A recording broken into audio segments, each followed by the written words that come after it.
Lanjut ke manfaat berikutnya. Nah, ini agak-agak panjang nih, ya, agak-agak panjang sama agak-agak ngebingungin, maaf. Yang nulis buku ini namanya Pak Yus Prana itu, dan dia sangat pecinta filsafat. Jadi mungkin ada beberapa pikiran yang mesti dijelaskan lebih lebih ringan agar gampang dipahami. Gue juga nggak jago-jago amat sih ya, tapi gue berusaha menerjemahkan isi kepalanya Pak Yus Prana ke teman-teman semuanya. Mungkin karena kita sama-sama pecinta warna hitam, sama-sama rambutnya dikit, dikitan dia sebenarnya sih. Gue agak lebih mendingan lah ya. Gue bukan botak sebenarnya sih, gue lebih kepada mundurnya garis pantai. Oke, manfaat humor berikutnya yang akan gue sampaikan hari ini adalah elemen pembentuk dan pemadu opini menjadi kemampuan dan kemauan toleransi dan kesetia kawanan sosial. Pusing-pusing loh. Gak apa-apa, gue coba menerjemahkan. Apa gue paham? Nggak juga sih. Tapi minimal gue tahu lah kata-kata yang lebih kata-kata yang lebih mudah dipahami. Lah, tapi kan lo mesti paham dulu Sir untuk bisa kasih pemahaman ke orang lain. Iya, makanya kan gue baca duluan tadi. Kita bahas satu-satu ya, jangan langsung semuanya ya. Gue juga pusing soalnya kalau gitu. Elemen pembentuk dan pemadu opini menjadi kemampuan. Pembentuk dan pemadu opini menjadi kemampuan. Emang dulu elemen pembentuk dan pemadu opini bukan kemampuan? Gue tidak tahu, ya. Cuman ketika lo menggunakan humor sebagai media penyampaian opini, jadinya tidak akan bikin orang lain merasa terganggu dengan opini lo tadi, ya. Lo kasih opini, ya, tapi lo iringi dengan kemarahan, dengan kesewotan, dengan serangan, mengakibatkan orang yang menerima informasi dari lo tadi merasa terganggu dengan apa yang lo sampaikan. Tapi kalau opini lo sampaikan dengan ringan, mudah dipahami, dan ada sentuhan humor sedikit, itu akan menjadikan opini lo menjadi berbeda sama yang lain. Kalau lo perhatiin nih, ya, di bincang-bincang politik, ya, sosok-sosok yang menggunakan humor itu biasanya akan lebih disenangi, ya. Tapi nggak semua Sir, ya kan gue bilang memang nggak semua, tahu gue, cuman akan cenderung lebih senangi. Kenapa?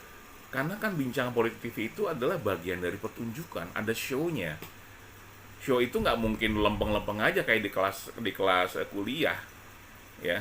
Kelas kuliah aja gue lagi coba masukin humor ke sana supaya orang tuh bisa berhumor dalam kelas, ya. Karena dunia akademik itu seolah-olah kayak menara gading yang nggak boleh diganggu apapun. Ya, jadi sebenarnya bisa aja kok kita gunakan humor sebagai penyampaian opini, ya.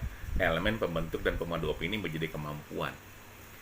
Gue selalu menggunakan humor dalam penyampaian opini gue ke orang-orang di webinar atau mungkin di seminar atau lain sebagainya, dan terbukti jujur aja teman-teman, efektif disampaikan. Dan ketika orang menerima omongan gue tuh sedikit sekali yang tersinggung. Bahkan ketika gue menyampaikan humor agresif sekalipun, tapi ya agresif itu jangan taruh di awal, taruh di tengah-tengah atau di akhirnya. Kenapa? Kalau tengah awal langsung agresif, orang akan merespon secara negatif, ya. Jangan. Kalau mau taruh tengah atau menjelang akhir, ya. Dengan demikian orang udah rilis dulu tuh, udah bisa menerima humor dulu, baru kemudian lo masukin humor yang sedikit yang agak sedikit agresif. Jadi kalau pakai humor yang agresif banget ya jangan di umum. Kalau bisa di lingkungan nongkrong lu tuh nggak apa-apa tuh. Teman-teman kantor yang udah satu pemikiran tuh nggak apa-apa. Tapi kalau yang baru, kalau kenal, gue mohon janganlah gunakan humor agresif sebagai media penyampaian opini. Nah, elemen pembentuk dan pemadu opini menjadi sebuah kemampuan ini penting banget dimiliki sama orang-orang yang selama ini sering diundang ke acara-acara yang sifatnya diskusi publik. Itu penting banget tuh, ya.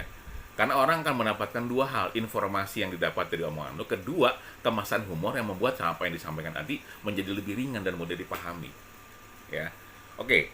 Habis elemen pembentuk dan pemadu opini menjadi kemampuan, kemudian kemauan toleransi dan kesetiakawanan sosial. Toleransi dan kesetiakawanan sosial. Gue seneng nih sama pikiran-pikiran Pak Jaya nih ya. Sangat sangat luas, dan sangat memperhatikan hak dan kewajiban banyak orang. Apa sih maksudnya kewajiban? Memanusiakan manusia kali ya. Makin pusing ya? Nggak usah deh. Kira-kira gini, kemauan toleransi dan kesetiakawanan. Kemauan toleransi dulu deh. Gua melihat teman-teman gua yang komedian itu punya rasa toleransi yang tinggi kepada orang-orang yang mungkin berbeda dengan dirinya. Gue nggak menafikan kalau ada kok komedian yang kemudian sifatnya keras, ada, itu kan masing-masing orang ya. Tapi ketika ada komedian yang mengedepankan toleransi, dasarnya adalah dia tahu apa yang disampaikan, ya, dia paham benar apa yang disampaikan. Jadi dia bisa ngukur orang ini bakal tersinggung apa enggak, ya. Jadi dia bisa mengkontrol akibat dari omongan yang disampaikan tadi atau materi yang disampaikan tadi. Dia sangat berpikir, ini kalau ngomong gini masalahnya kena begini apa enggak nih. Tapi saya berapa kali di video kering tuh ada komedian atau komika yang ngomong yang malah merendahkan pihak lain. Tanpa mengurangi rasa hormat kepada para komika itu, ada yang namanya wilayah publik, ada yang wilayah pribadi. Kadang-kadang ada yang harusnya wilayah pribadi diangkat ke publik oleh orang yang ada di situ. Makanya kadang-kadang gue kalau misalnya lihat ada komika tampil terus kemudian ada yang mulai nyalain handphone dan begini, gue agak ngeri itu. Takutnya materi tadi menyinggung orang, karena gini, yang ngomong siapa, yang ngambil siapa, yang nyebarin siapa, yang kena siapa. Contoh nih, si A tampil, si B penonton, nggak kenal sama si A, dia ngambil gambarnya, kemudian naikin di akun medsosnya dia, yang dimana si B apa si A? Si A-nya yang kena, padahal dia ngomong itu di wilayah yang tertutup. Tapi sir, waktu ada pelawak senior yang kemudian jadi masalah di TV gimana? Nah, kalau itu masalahnya adalah dia memang tidak, apa yang disampaikan sama sosok tersebut adalah materi yang biasa sebenarnya, hanya responsnya yang luar biasa. Jujur aja teman-teman sekalian, sekarang itu banyak orang yang mudah terprovokasi, gampang marah. Beda sama ketika gue masih kecil dulu. Ketika ada komedian pelawak waktu itu yang coba mengolok-olok ras tertentu, itu nggak masalah. Sekarang, jadi masalah besar tuh. Orang jadi gampang marah. Makanya gue bilang, Indonesia memang benar seperti yang disampaikan sama Pak almarhum Darminto M. Sudarmo. Indonesia itu darurat humor. Harus segera diberlakukan kondisi darurat humor, bukan darurat militer. Kenapa? Supaya orang lebih rileks menerima apapun yang disampaikan, nggak gampang marah. Ini kan dikit-dikit marah, kayaknya gaduh tiap hari. Gue sampai berapa kali sempat puasa nonton berita sama nonton YouTube yang ada berita politiknya. Kenapa? Bikin gue pusing, ya. Gue memang sosok yang nggak suka politik, ya. Dan sampai kapanpun sepertinya gue nggak akan masuk ke wilayah itu. Tapi ketika gue mau mengolok-olok, ngeledekin, boleh dong, nggak masalah dong. Kalau ngeledekin doang mah, yang penting gue nggak jadi bagian dari mereka, ya. Nah, itu ada yang tadi masalah kemauan toleransi. Yang berikutnya, kesetiakawanan sosial. Bisa agak berarti sama toleransi sebenarnya menurut gue, ya. Kesetiakawanan sosial itu lebih kepada bahwa lu paham lo ada orang-orang yang mungkin secara ekonomi berbeda sama kita, ya, lebih rendah atau mungkin cara berpikirnya masih standar dan mudah diprovokasi. Nah, untuk ngadepin orang-orang seperti itu, ya, ini adalah humor itu bermanfaat untuk ngadepin orang-orang seperti itu. Jadi kita lebih aware, kita lebih hati-hati, ya, kita menghormati sisi orang tersebut, ya. Waktu gue gini, lo paham mungkin materi yang disampaikan sama Marcel Widianto, ya, ketika dia mengangkat kemiskinan sebagai bahan materinya dia. Ketika dia ngangkat itu, orang-orang yang maaf miskin atau mungkin pernah merasakan itu, termasuk gua, itu ketawa. Dan itu adalah hal yang enak buat diketawain bareng-bareng. Jadi nggak apa-apa juga diangkat. Ini kesetiakawanan sosial, bahwa ternyata kemiskinan itu nggak cuman enak, bukan enak ya, kemiskinan itu nggak enak lah ya, siapa sih yang bisa menikmati kemiskinan.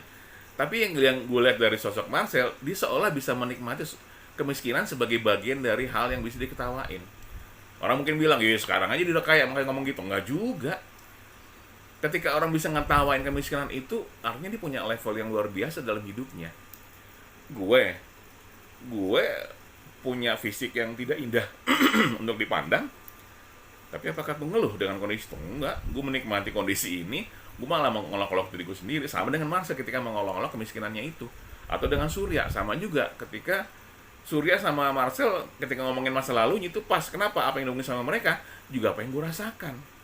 Jadi menyenangkan buat diketawain, ya.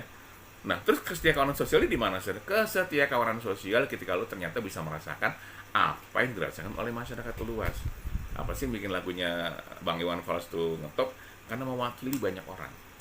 Yang disampaikan sama Marcel Widianto dan juga Surya Insomnia adalah apa yang juga dirasakan oleh banyak orang, termasuk gue. Itu adalah sisi dari masalah kesetiakawanan sosial.